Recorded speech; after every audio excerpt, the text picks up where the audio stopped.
Morning friends, welcome to study with Neelam. I hope आप सभी लोग बहुत अच्छे होंगे। चलिए तो आज से हम शुरू कर रहे हैं मध्य प्रदेश करंट अफेयर्स। और मध्य प्रदेश करंट अफेयर्स फरवरी मंथ का होगा, क्योंकि मध्य प्रदेश में करंट अफेयर्स कम होता है, एक दिन में 1 या 2 क्वेश्चन आते हैं। तो हम जब हमें लगेगा कि हाँ 7 से 8 क्वेश्चन या 10 क्वेश्चन हो गए हैं, तो हम आपके लिए इस पर वीडियो लेकर आएंगे। ओके फ्रेंड्स, तो आज हम कंप्लीट करेंगे 1 से लेके 8 फरवरी 2022 का करंट अफेयर्स। और जो जनवरी मंथ है, उस पूरे जनवरी मंथ का हम करंट अफेयर्स कंप्लीट करेंगे एक ही पूरे वीडियो में। क्लियर? चलिए तो शुरू करते हैं लेक्चर फटाफट। आपके लिए क्वेश्चन है, निम्न में से किस नदी पर प्रसिद्ध गंगुल धारा या जलप्रपात देखने को मिलता है? इसका पूरा नाम है गंगुल धारा। ओके, ये रहे आपके ऑप्शंस। आप इनका आंसर करेंगे, वीडियो के एंड में आपको इसका आंसर हमारी तरफ से बताया जाएगा। पहला क्वेश्चन है हमारा, मध्य प्रदेश में निर्झरी महोत्सव का आयोजन कब किया जाएगा? तो ये किया गया है 8 फरवरी को। कब किया गया? 8 फरवरी को किया गया है। ये देखिए, जो निर्झरी उत्सव है ये 8 फरवरी को उन जिलों में मनाया गया जिन जिलों से होकर नर्मदा नदी गुजरती है। ओके, याद रखिएगा, निर्झरी महोत्सव। नर्मदा नदी कहाँ से निकलती है? तो ये अनूपपुर जो अनूपपुर के पास आपकी कौन सी तहसील है? पुष्पराजगढ़ तहसील, अमरकंटक, वहां से इसका उद्गम होता है। और ये खंबात की खाड़ी में, ठीक है, किससे होकर? भ्रंश घाटी से होकर बहती है और खंबात की खाड़ी में एस्चुरी का निर्माण करती है। कौन? नर्मदा नदी। मध्य प्रदेश में कितनी बहती है? 1077 किलोमीटर ये बहती है। नेक्स्ट देखते हैं, हाल ही में स्वर सम्राज्ञी लता मंगेशकर जी का निधन हो गया। इनका संबंध मध्य प्रदेश के निम्न में से किस जिले से है? तो राइट आंसर होगा यहाँ पर हमारा डी, इंदौर जिले से है इनका संबंध। लता मंगेशकर का जन्म 8 सितंबर 1929 को इंदौर के सिख मोहल्ले में हुआ था। इनके पिता मराठी संगीतकार पंडित दीनानाथ मंगेशकर थे। इनका निधन 92 वर्ष की उम्र में 6 फरवरी 2022 को हुआ। लता मंगेशकर ने लगभग 1000 से अधिक हिंदी फिल्मों में 50,000 से अधिक गाने रिकॉर्ड किए हैं। इन्होंने 36 क्षेत्रीय भारतीय भाषाओं और कई विदेशी भाषाओं में गाने गाए हैं। इन्हें अनेक पुरस्कारों से सम्मानित किया गया, जिसके अंतर्गत 1969 में पद्म भूषण, 1999 में पद्म विभूषण, 1996 में राजीव गांधी राष्ट्रीय सद्भावना पुरस्कार, 1999 में दादा साहब फाल्के पुरस्कार, 2001 में भारत रत्न और 2008 में one time award for life time achievement आदि पुरस्कार से सम्मानित किया गया। तो यहाँ पर क्वेश्चन हमारा पद्म भूषण पद्म विभूषण दोनों से बन सकता है। दादा साहब फाल्के पुरस्कार भी आपको याद रखना 1999 में दिया गया था। राजीव गांधी राष्ट्रीय सद्भावना पुरस्कार भी याद रखना, और भारत रत्न पुरस्कार आपको नहीं भूलना है, इससे डेफिनेटली क्वेश्चन बनेगा। और इन्हें लाइफ टाइम अचीवमेंट अवार्ड कब मिला था? तो 2008 में मिला था। मध्य प्रदेश शासन के संस्कृति विभाग द्वारा 1984 से राष्ट्रीय लता मंगेशकर पुरस्कार सुगम संगीत के क्षेत्र में उल्लेखनीय योगदान देने पर प्रतिवर्ष दिया जाता है। इस पुरस्कार में 2 लाख रुपए, प्रशस्ति, ताम्रपत्र, शॉल और श्रीफल दिया जाता है। वर्ष 1984-85 में सर्वप्रथम लता मंगेशकर पुरस्कार संगीतकार और निर्देशक नौशाद अली को दिया गया था। हाल ही में मध्य प्रदेश के किस जिले में चनी चनोली चर्चा में है? तो राइट आंसर होगा यहाँ पर हमारा डी, बालाघाट। ये चनी चनोली क्या है? तो ये चने की एक किस्म है। ओके, यहाँ पर आप देख रहे हैं ये जो सबसे छोटा है यही क्या है? चनी चनोली। और क्यों है? तो ये जो बालाघाट के किसान हैं, इनकी डिमांड है कि चनी चनोली को क्या दी जाए? GI टैग दिया जाए। ओके, ज्योग्राफिकल इंडिकेशन दिया जाए, ठीक है, क्योंकि यहाँ के लोग वर्षों से इसको क्या कर रहे हैं? उगाते हैं और इसका उत्पादन कर रहे हैं। चने चिनोली एक प्रकार के सफेद चने की किस्म है जो आकार में छोटी और बेहद गुणकारी है। इसके गुणों के कारण बालाघाट सिवनी जिलों के किसान कई पीढ़ियों से इसे उगाते आ रहे हैं और अब इसके लिए जीआई टैग की मांग की जा रही है। ज्ञात है कि हाल ही में बालाघाट जिले के चिन्नौर चावल को भी जीआई टैग हासिल हुआ है। याद रखिएगा, चिन्नौर चावल बालाघाट को पहले ही जीआई टैग मिल चुका है। अब चने चिनोली जो चने की एक किस्म है सफेद चने की, उसके लिए डिमांड की जा रही है। नेक्स्ट है, हनुवंतिया खंडवा में आयोजित होने वाले जल महोत्सव के बाद अब किस जिले के गांधी सागर जलाशय को जल महोत्सव आयोजित किया जाएगा? तो राइट आंसर होगा यहाँ पर हमारा क्या, आपका मंदसौर। ओके, मंदसौर में क्या है, गांधी सागर जलाशय मंदसौर में अब हनुवंतिया की तर्ज पर ही जल महोत्सव का आयोजन किया जाएगा। मध्य प्रदेश शासन द्वारा प्रतिवर्ष दिए जाने वाले लता मंगेशकर सम्मान 2020 से किसे सम्मानित किया गया है? देखो, यहाँ पर 2019 और 2020 दोनों वर्ष के ही पुरस्कार दिए गए हैं। तो जो है आनंद मिलिंद, इन्हें दिया गया है किस वर्ष का? 2020 का लता मंगेशकर पुरस्कार। और जो शैलेश सिंह है, इन्हें दिया गया है 2019 का लता मंगेशकर पुरस्कार। ये मैंने आज यहाँ इसलिए इंक्लूड किए हैं क्योंकि हाल ही में लता मंगेशकर जी का निधन हो गया है, तो शायद एग्जाम में आपसे उनसे रिलेटेड ये इन्फॉर्मेशन पूछी जा सकती है। ओके, 2019 का शैलेश सिंह को मिला, 2020 का आनंद मिलिंद को मिला है। वर्ष 2020 के राष्ट्रीय लता मंगेशकर पुरस्कार से शैलेश सिंह को सम्मानित किया जाएगा। वर्ष 2019 के पुरस्कार से आनंद मिलिंद को सम्मानित किया गया है। ओके, याद रखिएगा। हाल ही में मध्य प्रदेश के किस जिले की खिलाड़ी संस्कृति सारवान और प्रियंका यादव ने भारतीय जूनियर महिला हॉकी टीम में अपनी जगह बना ली है? तो राइट आंसर होगा यहाँ पर इंदौर। इंदौर की ही है संस्कृति सारवान और प्रियंका यादव। इन दोनों ने ही जो भारतीय जूनियर महिला हॉकी टीम है उसमें अपनी जगह बना ली है। मध्य प्रदेश ग्वालियर हॉकी एकेडमी की खिलाड़ी, याद रखिएगा, महिला हॉकी एकेडमी कहाँ मिलेगी आपको? ग्वालियर में। संस्कृति सारवान और प्रियंका यादव दोनों का चयन भारतीय जूनियर महिला हॉकी टीम में हुआ। दोनों का संबंध इंदौर जिले से है। मध्य प्रदेश में महिला हॉकी एकेडमी की स्थापना ग्वालियर में 2006 में हुई थी। कब हुई थी? ग्वालियर 2006 में। पुरुष हॉकी एकेडमी की स्थापना वर्ष 2007 में भोपाल में की गई थी। तो ये भी आप याद रखिएगा। देखिए, यहाँ पर जो हमारे मध्य प्रदेश सरकार के द्वारा 2021 में एकलव्य पुरस्कार, विक्रम पुरस्कार और विश्वामित्र पुरस्कार, लाइफ टाइम अचीवमेंट पुरस्कार और स्वर्गीय प्रभाष जोशी पुरस्कार जो दिए गए हैं, ये यहाँ पर आपके लिए बताए गए। ठीक है, दलीय खेल में जो कौन है आपके विश्वामित्र पुरस्कार के लिए चुना गया था? हबीब हसन को। ओके, और यहाँ पर आपके दलीय खेल में जो साधना सेंगर हॉकी की हैं, हॉकी खिलाड़ी हैं, और ध्रुव राज कुर्गे, ठीक है, इन दोनों को क्या मिला था? एकलव्य पुरस्कार मिला था। तो इनके नाम आपको याद होना चाहिए। आप स्क्रीनशॉट ले लीजिएगा और इन खिलाड़ियों की लिस्ट बना लीजिएगा जिससे आपको ये याद हो जाए। हाल ही में देश का सबसे लंबा रेलवे फ्लाईओवर मध्य प्रदेश के निम्न में से किस जिले में बनाया जा रहा है? तो राइट आंसर होगा यहाँ पर हमारा ए, कटनी में ये बनाया जा रहा है। कटनी बीना रेलवे खंड पर 35 किलोमीटर देश के सबसे लंबे रेलवे फ्लाईओवर का निर्माण किया जा रहा है।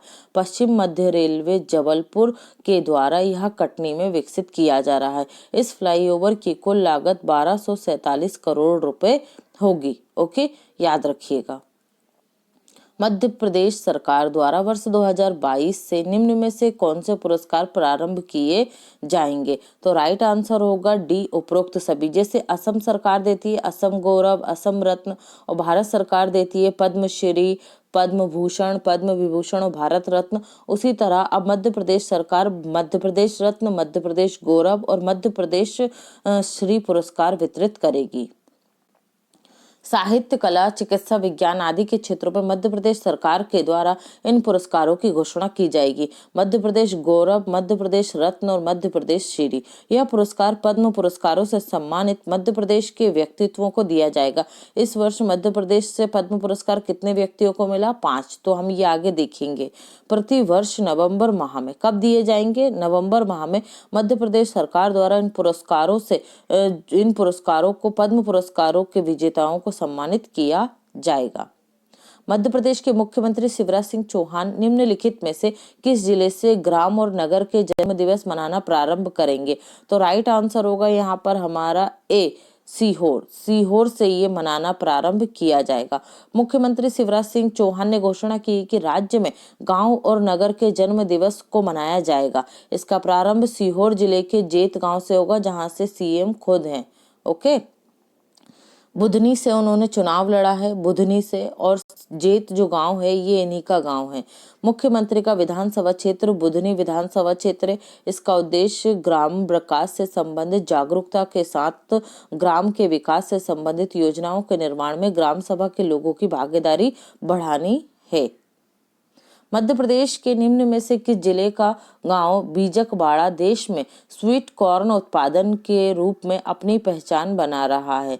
तो राइट आंसर क्या होगा यहाँ पर हमारा? ए, छिंदवाड़ा। छिंदवाड़ा जिले का गांव याद रखिएगा, बीजकबाड़ा गांव देश में स्वीट कॉर्न उत्पादन, और यहीं पर क्या हुआ था? छिंदवाड़ा में मक्का महोत्सव आयोजित किया गया था। ओके, कॉर्न फेस्टिवल कहाँ हुआ था? छिंदवाड़ा में के रूप में अपनी पहचान बना रहा है। यहाँ लगभग 160 हेक्टेयर में 36 किसानों द्वारा स्वीट कॉर्न की फसल उत्पादित की जा रही है, जिसको प्रदेश के बाहर उत्तर प्रदेश, महाराष्ट्र, छत्तीसगढ़ तक बेचा जा रहा है। मध्य प्रदेश सरकार के द्वारा सुश्री लता मंगेशकर के नाम से संगीत अकेडमी, संगीत महाविद्यालय और संग्रहालय कहाँ स्थापित किया जाएगा? तो राइट आंसर होगा ए, रतलाम में। मध्य प्रदेश सरकार के द्वारा घोषणा की गई है कि स्वर्गीय लता मंगेशकर के नाम से इंदौर में लता मंगेशकर संगीत अकेडमी, लता मंगेशकर संगीत महाविद्यालय और लता मंगेशकर संग्रहालय की स्थापना इंदौर में की जाएगी। मध्य प्रदेश के कितने व्यक्तियों को वर्ष 2022 में घोषित 2021 के पद्म पुरस्कार से सम्मानित किया गया? तो हमने पहले ही देख लिया, इसका आंसर क्या है? ए, 5 व्यक्तियों को। तो कौन कौन है? एनपी मिश्रा चिकित्सा के क्षेत्र में, दुर्गाबाई गोंडी चित्रकला के क्षेत्र में, अर्जुन सिंह ध्रुवे बेगा नृत्य कलाकार हैं, राम सहाय पांडु राय नृत्य कलाकार हैं, अवध किशोर जारिया कवि हैं। इन सभी को क्या मिला है? पद्म श्री से सम्मानित किया गया है। पद्म श्री टोटल कितने? 128 लोगों को 2021 में पद्म पुरस्कार से सम्मानित किया गया। इसके अंतर्गत 4 क्या है? पद्म विभूषण। कौन कौन है 4? तो ये 4 नाम आपके लिए इम्पोर्टेंट है। राधेश्याम खेमका, प्रभा आत्रे, जनरल बिपिन रावत और उत्तर प्रदेश के मुख्यमंत्री रहे कल्याण सिंह। ओके, तो इन 4 लोगों को दिया गया है। 17 लोगों को पद्म विभूषण दिया गया है, पद्म भूषण दिया गया है और 107 को पद्मश्री दिया गया है। क्लियर? मुख्यमंत्री शिवराज सिंह चौहान राज्य ग्रामीण आजीविका मिशन में गठित स्व सहायता समूह के सदस्यों को कितने करोड़ रुपए के बैंक ऋण वितरित करेंगे? तो राइट आंसर होगा यहाँ पर हमारा बी, 300 करोड़ रुपए के। देश का वह एकमात्र राज्य जहां समस्त जिला स्तरीय पेयजल प्रशिक्षण प्रयोगशालाएं national accreditation board for testing and calibration laboratories के द्वारा प्रमाणित की गई हैं। तो राइट आंसर होगा मध्य प्रदेश। मध्य प्रदेश में स्थित सभी जिला स्तरीय पेयजल परीक्षण प्रयोगशालाओं को NABL के द्वारा प्रमाणित किया गया है कि ये नेशनल लेवल के मानकों का पालन कर रही हैं। मध्य प्रदेश में चित्र भारतीय राष्ट्रीय लघु फिल्म समारोह कहाँ आयोजित किया जाएगा? तो राइट आंसर होगा ए, भोपाल। चित्र भारतीय लघु फिल्म समारोह का आयोजन भोपाल में किया जाएगा। 25 से 27 मार्च 2022 तक इसका आयोजन किया जाएगा। पहले इसका आयोजन फरवरी में होना था, लेकिन कोरोना की वजह से इसे आगे बढ़ा दिया गया है। मुख्यमंत्री श्री शिवराज सिंह चौहान ने राम वन गमन पथ पुनरावलोकन पुस्तक का विमोचन किया। इसके लेखक कौन हैं? तो राइट आंसर होगा यहाँ पर हमारा डॉक्टर अनंत कुमार सक्सेना। नर्मदा जयंती कब, देखिए यहाँ पर कुछ इंपॉर्टेंट क्वेश्चन है। इस क्वेश्चन के बाद याद रखिएगा, डॉक्टर अनंत कुमार सक्सेना के द्वारा राम गमन पथ पुनरावलोकन पुस्तक लिखी गई है और इसका विमोचन शिवराज सिंह चौहान ने किया है। अब कुछ महत्वपूर्ण प्रश्न हैं जो पिछले मंथ के हैं, कुछ इंपॉर्टेंट है जो इस मंथ के हैं, तो उन्हें वन लाइन में हम कंप्लीट करेंगे। नर्मदा जयंती कब मनाई गई? तो 7 और 8 फरवरी 2022 को मनाई गई। मुख्यमंत्री शिवराज सिंह चौहान ने निम्न में से किस आंगनबाड़ी को गोद लिया? तो माथर आंगनबाड़ी केंद्र है जो सीहोर जिले में आता है, उसे गोद लिया है। ओके। प्रदेश में नई स्टार्टअप पॉलिसी के तहत कितने करोड़ रुपए का वेंचर एडवेंचर कैपिटल फंड एकत्रित किया जाएगा? 100 करोड़ रुपए का। एशियन बॉक्सिंग चैंपियनशिप के लिए प्रदेश से चयन किया गया किस किस का? अमन विष्ट का, आनंद यादव का और ऋषभ सिकरवार का। नर्मदा का पानी विंध्य क्षेत्र तक पहुंचाने के लिए कहां पर प्रदेश की सबसे लंबी टनल बनाई जा रही है? तो कटनी। 2023 में पूर्ण नर्मदा नदी विकास प्राधिकरण द्वारा इसे संचालित किया जा रहा है। महाकाल के अद्भुत प्रसंग पुस्तक के लेखक कौन है? आनंद कुमार शर्मा है। कौन है? आनंद कुमार शर्मा। मध्य प्रदेश के पहले एवरेस्ट विजेता कौन है? मतलब जिन्होंने माउंट एवरेस्ट को विजय किया था, तो भगवान सिंह कुशवाहा। कब किया था? 19 मई 2016 को।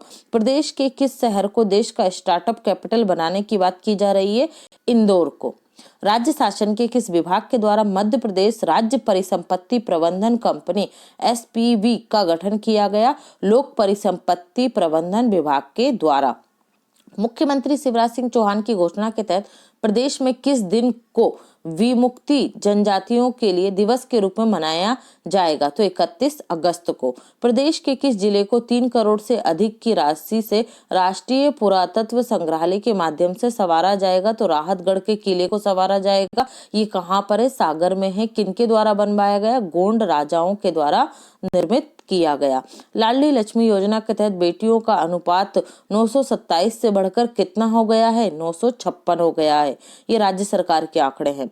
साहित्य अकादमी द्वारा प्रदेश की कितनी बोलियों के लिए साहित्यिक कृति पुरस्कार दिए जाते हैं? तो 6 के लिए दिए जाते हैं। किस किस के लिए? निमाड़ी, बुंदेली, बघेली, मालवी, गोंडी और भील। लेकिन अभी ये 4 के लिए दिए जा रहे हैं क्योंकि गोंडी और भीली भाषा में कोई साहित्यिक कृति इनके पास नहीं पहुंची है। आपसे जो प्रश्न पूछा था, निम्न में से किस नदी पर प्रसिद्ध गंगुल धारा जलप्रपात देखने को मिलता है? तो राइट आंसर होगा बेन गंगा नदी। कौन सी नदी? बेन गंगा नदी सिवनी बालाघाट जिले में बहती है, याद रखिएगा। ओके फ्रेंड्स, तो ये था हमारा मध्य प्रदेश करंट अफेयर्स 1 से लेके 8 फरवरी तक का।